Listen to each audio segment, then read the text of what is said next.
মুরগির হাড় গুঁড়োর চচ্চড়ি নোয়াখালীর ঐতিহ্যবাহী একটি খাবার।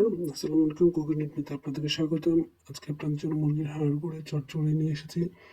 একটি হাঁড়িতে আমি পেঁয়াজ তেল দিয়ে পেঁয়াজ কাঁচামরিচ ভালো করে ভেজে নিয়েছি। এখানে অনেকখানি পেঁয়াজ দিতে হবে। রসুনের পেস্ট দিয়েছি আমি 3 চামচ, দুটো এলাচ দিয়েছি, দিয়ে ভালো করে মশলাটি কষিয়ে নেব। মরিচের গুঁড়ো 3 চামচ দিয়েছি, সামান্য পরিমাণে জিরে দিয়েছি এবং আদা দিয়েছি 1 চামচ পেস্ট। সামান্য পরিমাণে লবণ দেবেন, আপনার স্বাদ অনুযায়ী লবণ দেবেন।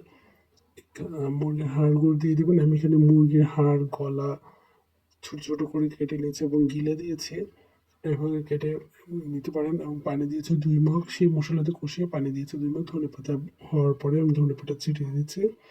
আরও কিছুক্ষণ রাখবো। রাখার পর আমার হয়ে গেলে আমি এবার সার্ভিং ডিশে দিয়ে পরিবেশন করব।